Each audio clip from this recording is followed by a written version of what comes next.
जय Jagannath. Hello friends, Rajendra university 2026 history major 9 exam सरी सारी तो से जहाँ भी प्रश्न आसाला आम डिस्कसन करवा जो मानकर आगु एग्जाम अच्छी तो यही क्लास टी बहुत इंपोर्टाट हम यही प्रश्न देखिए 20 ରୁ 30% प्रश्न आसो तो अन्य यूनिवर्सिटी प्रश्न सब जहाँ भी आसी थाए मोस्ट इंपोर्टाट प्रश्न थाए तो से यही क्लास टी समस्ते फुल अटेम्प्ट करेंगे सहित राजेंद्र यूनिवर्सिटी पिला कमेंट करेंगे एग्जाम एग्जाम केमी तो प्राय जो 100 मार्क एग्जाम होता प्राय समस्ते 70 उपरे रखिथे कहीं बहुत सहज प्रश्न आसी तो टे कमेंट कहे केते मार्क आपंकर रहा तो सहित आम ये आंसर भी डिस्कसन करेंगे समस्ते मिलईदेवे। तो प्रथम 1 मार्किया प्रश्न 10टी आसो देखा एंकर एमसीक्यू आसी तो आपंकर डेज पूरण भी आसीपे। प्रथम प्रश्न थिला तापर देखो 2 मार्किया 5 मार्किया 8 मार्किया सब आंसर कौट मिले से गुड़ा भी मुझे कहीदेमी तादर कौड़ा बेस इंपोर्टाट क्वेश्चन से मुझे कहीदेमी आगू संबलपुर यूनिवर्सिटी पिलांकर एग्जाम अच्छी। प्रथम प्रश्न निम्नलिखित मध्यरु किए शाहजहां का शासन समय को सुवर्ण युग भाव में वर्णना करथिले किए वर्णना करथिले आंसर हो VN स्मिथ।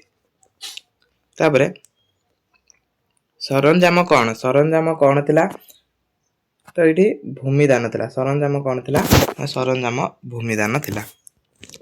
तापरे निम्नलिखित वर्ष मानक मध्य केउं वर्ष रे बाबर बादशाह उपाधि ग्रहण कले कौ वर्ष मसीहा देती या कौ मसीहा हम 1508 से बादशाह उपाधि धारण करते मन रखिए डेज पूरण भी आसीपे। मध्ययुगीय भारत में मानसधारी प्रथा प्रायतः क्यों प्रचलन करा प्रचलन करा इफेक्टिव क्लीनिंग एडमिनिस्ट्रेशन तापरे निम्नलिखित मानक मध्य किए मुगल युगर सुल इ कुल धारणा प्रदान करते या किए सुल इ कुल धारणा प्रदान करते अकबर ही यही धारणा प्रदान करते या 2 मार्किया 5 मार्किया भी आसे। तापरे भूमिकर शिवाजी क्यों नीति अनुसरण करते कौ नीति से अनुसरण करते तो ये राइट आंसर हो आई सॉरी चौथ हम एटा चौथ हम शिवाजी कथा देती तो यहाँ चौथ ही हम। तापरे अकबर को भूमिकर प्रणाली को कौन कह जाए अकबर जो भूमिकर कर प्रणाली थी जाबत कह जाए से कर प्रणाली को जाबत कह जाए। तापरे क्यों मुगल सम्राट संगीत को निषेध करते किए संगीत को निषेध करते औरंगजेब संगीत को निषेध करते। क्यों मुगल सम्राट प्रथम इंग्रेज मान को व्यवसाय सुविधा देते किए इंग्रेज मान को व्यवसाय सुविधा देते तो ये जहांगीर आंसर आंसर जहांगीर हम। तापरे कालिंजर जिला दखल हो संवाद शुणी किए मृत्युवरण कले किए मृत्युवरण करते शेरशाह सूरी मृत्युवरण करते।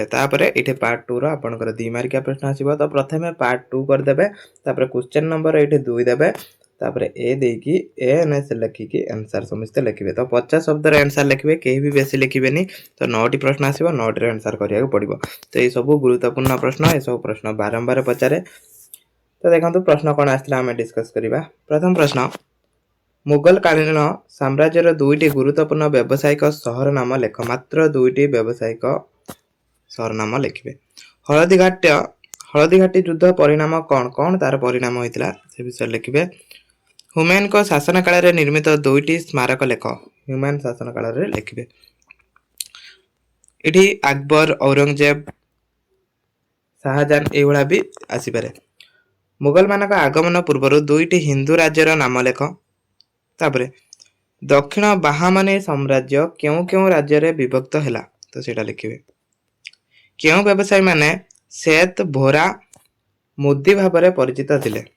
तापरे सर इ करकुन किए थे तो ये सब 2 मार्किया प्रश्न आसो एगुड़ा सब आंसर भी आपड़ बही पाइपर जब बही देख बही टे खोजा पड़ो तो आप आउ कौटी पाइपर चैट जीपीटी गूगल जो भी हो खोजिकी पाइपर इंटरनेट माध्यम मध्ययुग व्यवसाय क्षेत्र में परिवहन उपाय किपरि थिला एटा भी एफएम यूनिवर्सिटी आसला देखो एमानकर आसी भारत मुगल मान आक्रमण सफलतार कारण कौन था यहाँ भी आगुरी आसला आसी तो से कहनी क्लास टी बहुत इंपोर्टाट हम समस्ते देखूँ आगू जो एग्जाम अच्छी से एग्जाम रो भी यही प्रश्न 20 ରୁ 30% आसो मुझे कहूना 50% आसो 20 ରୁ 30% प्रश्न आसो 1 मार्किया 2 मार्किया 5 मार्किया 8 मार्किया सबको मिसेकी जब 8 मार्किया गोटे पड़े आस तो 8 मार्कर प्रश्न देखा मिल जाऊँगी।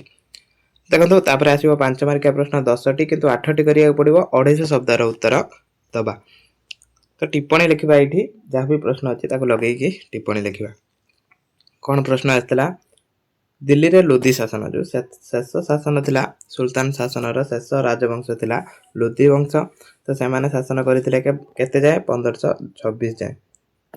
तो तांका विषय लिखिबे प्रथम पानीपत युद्ध केबे होइतला 1526 रे होइतला का मध्य रे इब्राहिम लोधी और बाबर का मध्य रे। तो से विषय रे एठी लिखिबे। तापरे मुगल संगीत विषय लिखिबे। धुंधार चित्रकला मदद इमास तो इनको सब नहीं कि टिप्पणी लिखिबे। खनुआ युद्ध केबे होइतला 1527 रे होइतला। तो हेटा लिखिबे। घाघरा युद्ध तुलकमा एवं आरब युद्ध कौशल। तापर शिवाजी को सिंहासन आरोहण ताजमहल विषय टिप्पणी लिखिबे। एटा एफएम यूनिवर्सिटी भी आस्थिला। तो प्राय क्वेश्चन रिपीट करूची।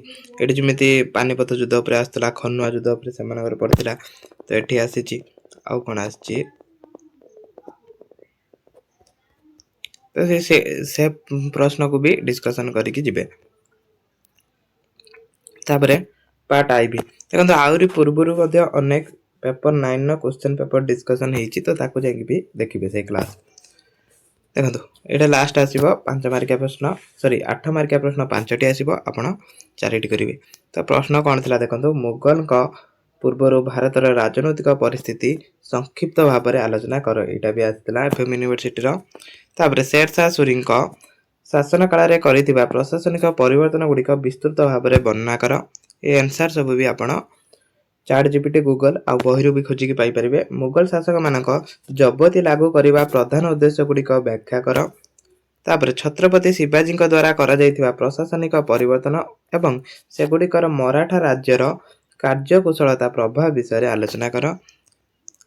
तापर शेष प्रश्न थिला अकबरकर चुली कुल सिद्धांत गुड़िक वर्णना कर। तो यहाँ हम कही मोस्ट इम्पोर्टेंट प्रश्न जिते भी आम डिस्कसन करते तो सहीटा आसी। तो क्लास को ये रखुच्छी। ए पीडीएफ टा समस्ते टेलीग्राम रो नहीं पारे। पीडीएफ समस्ते टेलीग्राम रो जॉइन हो। जय जगन्नाथ।